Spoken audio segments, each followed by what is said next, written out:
بسم اللہ الرحمن الرحیم اللہم صلی علی محمد وعلی آل محمد وعترتہ بعدد کل معلوم لک۔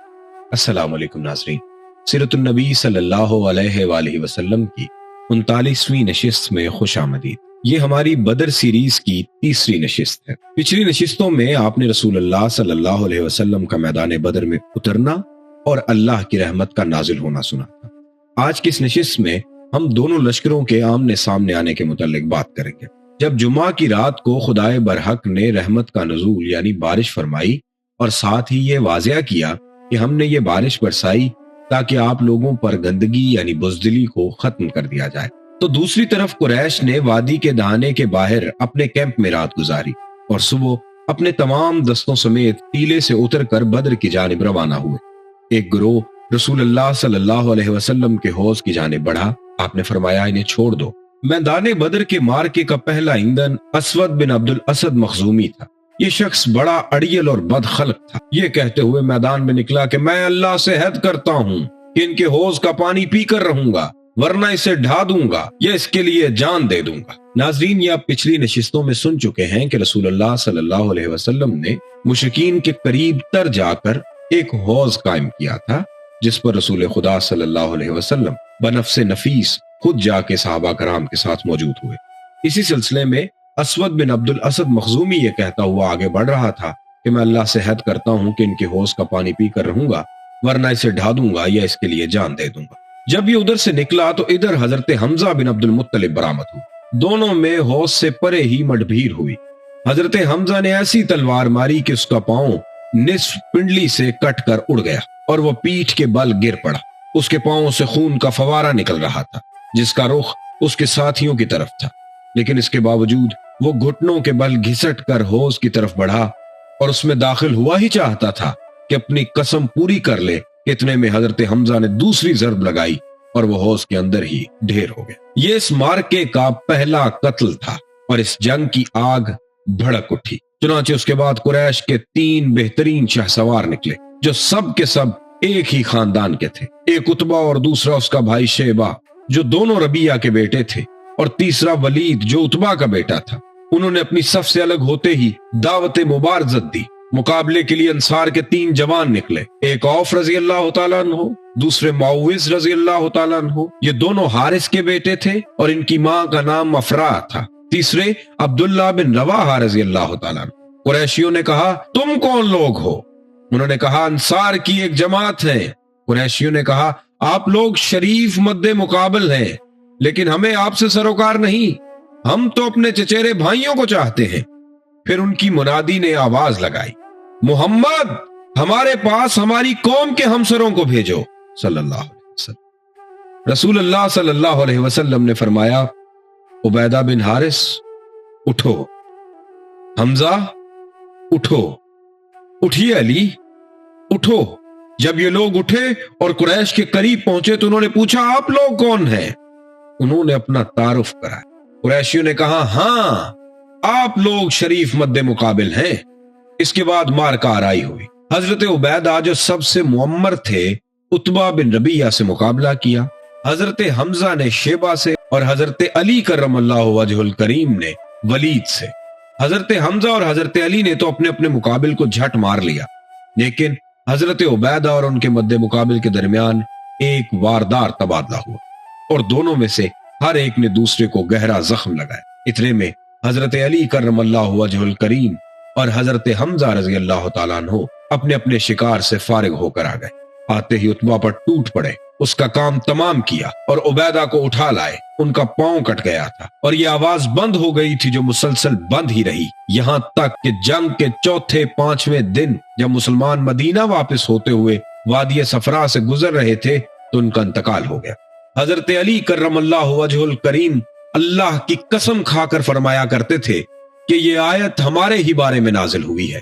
چنانچہ ارشاد ہوا یہ دونوں فریق ہیں جنہوں نے اپنے رب کے بارے میں جھگڑا کیا ہے۔ اس مبارزت کا انجام مشرکین کے لیے ایک برا آغاز تھا۔ وہ ایک ہی جست میں اپنے 3 بہترین شاہ سواروں اور کمانڈروں سے ہاتھ دھو بیٹھے تھے، اس لیے انہوں نے غیظ و غضب سے بے قابو ہو کر ایک آدمی کی طرح یکبارگی حملہ کیا۔ دوسری طرف مسلمان اپنے رب سے نصرت اور مدد کی دعا کرنے اور اس کے حضور اخلاص اپنانے کے بعد اپنی اپنی جگہوں پر جمے اور دفاعی موقف اختیار کیے۔ مشرکین کے تابڑ توڑ حملوں کو روک رہے تھے اور انہیں خاصا نقصان پہنچا رہے تھے۔ زبان پر احد کا کلمہ تھا۔ ادھر رسول اللہ صلی اللہ علیہ وسلم صفیں درست کر کے واپس آتے ہی اپنے پاک پروردگار سے نصرت و مدد کا وعدہ پورا کرنے کی دعائیں مانگنے لگے۔ آپ کی دعا یہ تھی، اے اللہ، تو نے مجھ سے جو وعدہ کیا ہے اسے پورا فرما دے۔ اے اللہ، میں تجھ سے تیرا عہد اور تیرے وعدے کا سوال کرتا ہوں۔ پھر جب گھمسان کی جنگ شروع ہو گئی، نہایت زور کا رن پڑا اور لڑائی شباب پر آ گئی، تو آپ نے یہ دعا فرمائی، اے اللہ، اگر آج یہ گروہ ہلاک ہو گیا تو تیری عبادت نہ کی جائے گی۔ اے اللہ، اگر تو چاہے تو آج کے بعد تیری عبادت کبھی نہ کی جائے۔ آپ نے خوب تضرع کے ساتھ دعا کی، یہاں تک کہ دونوں کندھوں سے چادر گر گئی۔ حضرت ابوبکر صدیق رضی اللہ تعالیٰ عنہ نے چادر درست کی اور عرض پرداز ہوئے، اے اللہ کے رسول بس فرمائیے، اے اللہ کے رسول بس فرمائیے۔ آپ نے اپنے رب سے بڑے الحاق کے ساتھ دعا فرما لی۔ ادھر اللہ نے فرشتوں کو وحی کی کہ میں تمہارے ساتھ ہوں، تم محل ایمان کے قدم جماؤ، میں کافروں کے دل میں رعب ڈال دوں گا۔ اور رسول اللہ صلی اللہ علیہ وسلم کے پاس وحی بھیجی کہ میں 1000 فرشتوں سے تمہاری مدد کروں گا جو آگے پیچھے آئیں گے۔ اس کے بعد رسول اللہ صلی اللہ علیہ وسلم کو ایک جھپکی آئی۔ ابن اسحاق کی روایت یہ ہے کہ آپ نے فرمایا، ابو بکر خوش ہو جاؤ، تمہارے پاس اللہ کی مدد آ گئی۔ یہ جبریل علیہ السلام ہے، اپنے گھوڑے کی لگام تھامے اور اس کے آگے آگے چلتے ہوئے آ رہے ہیں اور گرد و غبار میں اٹے ہوئے ہیں۔ اس کے بعد رسول اللہ صلی اللہ علیہ وسلم چھپر کے دروازے سے باہر تشریف لائے۔ آپ نے زرہ پہن رکھی تھی۔ آپ پرجوش طور پر آگے بڑھ رہے تھے اور فرماتے جا رہے تھے، ان قریب یہ جتھا شکست کھائے گا اور پیٹھ پھیر کر بھاگے گا۔ اس کے بعد آپ صلی اللہ علیہ وسلم نے ایک مٹھی کنکریلی مٹی لی اور قریش کی طرف منہ کر کے فرمایا، شاہت الوجوہ، چہرے بگڑ جائیں، اور ساتھ ہی مٹی ان کے چہروں کی طرف پھینک دی۔ پھر مشرکین میں سے کوئی بھی نہیں تھا جس کی دونوں آنکھوں، نتنے اور منہ میں سے ایک مٹھی مٹی میں سے کچھ نہ کچھ گیا نہ ہو۔ اس کے بابت اللہ تعالیٰ نے ارشاد فرمایا، جب آپ نے پھینکا تو در حقیقت آپ نے نہیں پھینکا بلکہ اللہ نے پھینکا۔ اس کے بعد رسول اللہ صلی اللہ علیہ وسلم نے جوابی حملے کا حکم اور جنگ کی ترغیب دیتے ہوئے فرمایا کہ چڑھ دوڑو، اس ذات کی قسم جس کے ہاتھ میں محمد کی جان ہے، ان سے جو آدمی بھی ڈٹ کر ثواب سمجھ کر آگے بڑھ کر اور پیچھے نہ ہٹ کر لڑے گا اور مارا جائے گا، اللہ اسے ضرور جنت میں داخل کرے گا۔ صلی اللہ علیہ وسلم۔ آپ نے قتال پر ابھارتے ہوئے یہ بھی فرمایا، اس جنت کی طرف اٹھو جس کی پنہائیاں آسمانوں اور زمین کے برابر ہیں۔ آپ کی یہ بات سن کر عمیر بن حمام نے کہا، بہت خوب، بہت خوب۔ رسول اللہ صلی اللہ علیہ وسلم نے فرمایا، تم بہت خوب کیوں کہہ رہے ہو؟ انہوں نے کہا، نہیں، خدا کی قسم ہے اللہ کے رسول، کوئی بات نہیں سوائے اس کے کہ مجھے توقع ہے کہ میں بھی اسی جنت والوں میں سے ہوں گا۔ آپ نے فرمایا، تم بھی اسی جنت والوں میں سے ہو۔ اس کے بعد وہ اپنے توشہ دان سے کچھ کھجوریں نکال کر کھانے لگے۔ پھر بولے، اگر میں اتنی دیر تک زندہ رہا کہ اپنی کھجوریں کھا لوں تو یہ تو لمبی زندگی ہو جائے گی۔ چنانچہ ان کے پاس جو کھجوریں تھیں انہیں پھینک دیا اور پھر مشرکین سے لڑتے لڑتے شہید ہو گئے۔ انا للہ و انا الیہ راجعون۔ اسی طرح مشہور خاتون افرا کے صاحبزادے عوف بن حارث نے دریافت کیا کہ اے اللہ کے رسول، پروردگار اپنے بندے کی کس بات سے خوش ہو کر مسکراتا ہے؟ آپ صلی اللہ علیہ وسلم نے فرمایا، اس بات سے کہ بندہ خالی جسم بغیر حفاظتی ہتھیار پہنے اپنا ہاتھ دشمن کے اندر ڈبو دے۔ یہ سن کر عوف نے اپنے بدن سے زرہ اتار پھینکی اور تلوار لے کر دشمن پر ٹوٹ پڑے اور لڑتے لڑتے شہید ہو گئے۔ انا للہ و انا الیہ راجعون۔ جس وقت رسول اللہ صلی اللہ علیہ وسلم نے جوابی حملے کا حکم صادر فرمایا تو دشمن کے حملوں کی تیزی جا چکی اور ان کا جوش و خروش سرد پڑ رہا تھا۔ اس لیے یہ باحکمت منصوبہ مسلمانوں کی پوزیشن مضبوط کرنے میں بہت مؤثر ثابت ہوا، کیونکہ صحابہ کرام کو جب حملہ آور ہونے کا حکم ملا اور ابھی ان کا جوش جہاد شباب پر تھا تو انہوں نے نہایت سخت، تند اور صفایا کن حملہ کیا۔ وہ صفوں کی صفیں درہم برہم کرتے ہوئے اور گردنیں کاٹتے ہوئے آگے بڑھے۔ ان کے جوش و خروش میں یہ دیکھ کر مزید تیزی آ گئی کہ رسول اللہ صلی اللہ علیہ وسلم بنفس نفیس زرہ پہنے تیز تیز چلتے تشریف لا رہے ہیں اور پورے یقین و صراحت کے ساتھ فرما رہے ہیں کہ ان قریب یہ جتھا شکست کھا جائے گا اور یہ پیٹھ پھیر کر بھاگے گا۔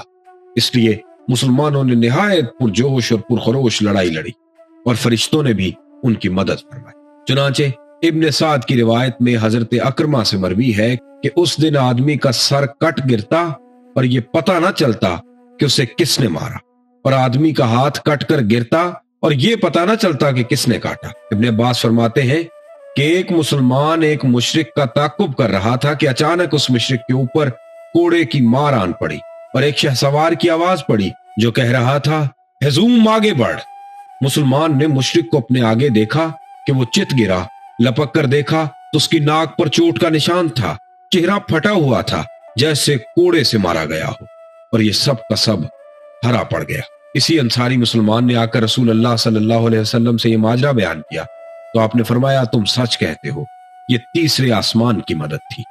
ابو داؤد مازنی کہتے ہیں کہ میں ایک مشرک کو مارنے کے لیے دوڑ رہا تھا کہ اچانک اس کا سر میری تلوار پہنچنے سے پہلے ہی کٹ گیا۔ میں سمجھ گیا کہ اسے میری بجائے کسی اور نے قتل کیا۔ ایک انصاری حضرت عباس بن مطلب کو قید کر کے لایا تو حضرت عباس کہنے لگے واللہ مجھے اس نے قید نہیں کیا ہے، مجھے تو ایک بے بال کے سر والے آدمی نے قید کیا ہے جو نہایت خوبرو تھا اور ایک گھوڑے پر سوار تھا، اب میں اسے لوگوں میں دیکھ نہیں رہا۔ انصاری نے کہا اے اللہ کے رسول، انہیں میں نے قید کیا ہے۔ آپ نے فرمایا خاموش رہو، اللہ نے ایک بزرگ فرشتے سے تمہاری مدد فرمائی ہے۔ جیسا کہ آپ سن چکے ہیں کہ ابلیس لعین سراقہ بن مالک بن جاشم مدلجی کی شکل میں آیا تھا جب قریش مکہ سے نکل رہے تھے اور مشرکین سے اب تک جدا نہیں ہوا تھا، یعنی پوری کی پوری جنگ بدر میں ان کے ساتھ تھا۔ لیکن جب اس نے مشرکین کے خلاف فرشتوں کی کارروائیاں دیکھی تو الٹے پاؤں پلٹ کر بھاگنے لگا، مگر حارث بن حشام نے اسے پکڑ لیا۔ وہ سمجھ رہا تھا کہ یہ واقعی سراقہ ہی ہے، لیکن ابلیس نے حارث کے سینے پر ایسا گھونسا مارا کہ وہ گر گیا اور ابلیس نکل بھاگا۔ مشرکین کہنے لگے سراقہ کہاں جا رہے ہو؟ کیا تم نے یہ نہیں کہا تھا کہ تم ہمارے مددگار ہو، ہم سے جدا نہ ہوگے؟ اس نے کہا میں وہ چیز دیکھ رہا ہوں جسے تم نہیں دیکھتے، مجھے اللہ سے ڈر لگتا ہے اور اللہ بڑی سخت سزا دینے والا ہے۔ اس کے بعد وہ بھاگ کر سمندر میں جا رہا۔ تھوڑی دیر بعد مشرکین کے لشکر میں ناکامی اور اضطراب کے آثار نمودار ہو گئے۔ ان کی صفیں مسلمانوں کی سخت اور تابڑ توڑ حملوں سے درہم برہم ہونے لگی اور مارکا اپنے انجام کے قریب جا پہنچا۔ پھر مشرکین کے جتھے بے ترتیبی کے ساتھ پیچھے ہٹے اور ان میں بھگدڑ مچ گئی۔ مسلمانوں نے مارتے کاٹتے اور پکڑتے باندھتے اور ان کا پیچھا کیا، یہاں تک کہ ان کو بھرپور شکست ہو گئی۔ لیکن طاغوت اکبر ابو جہل جب اپنی صفوں میں اضطراب کی ابتدائی علامتیں دیکھی تو چاہا کہ اس سیلاب کے سامنے ڈٹ جائے، چنانچہ وہ اپنے لشکر کو للکارتا ہوا آکڑ اور تکبر کے ساتھ کہتا جا رہا تھا سراقہ کی کنارہ کشی سے تمہیں پست ہمت نہیں ہونا چاہیے، کیونکہ اس نے محمد کے ساتھ پہلے سے ساز باز کر رکھی تھی صلی اللہ علیہ وسلم۔ تم پر عتبہ، شیبہ اور ولید کا قتل کا ہول بھی سوار نہیں ہونا چاہیے، کیونکہ ان لوگوں نے جلد بازی سے کام لیا تھا۔ لات عزا کی قسم ہم واپس نہ ہوں گے یہاں تک کہ انہیں رسیوں میں جکڑ لیں۔ دیکھو تمہارا کوئی آدمی ان کے کسی آدمی کو قتل نہ کرے، بلکہ انہیں پکڑو اور گرفتار کرو تاکہ ہم ان کی بری حرکت کا انہیں مزہ چکھائیں۔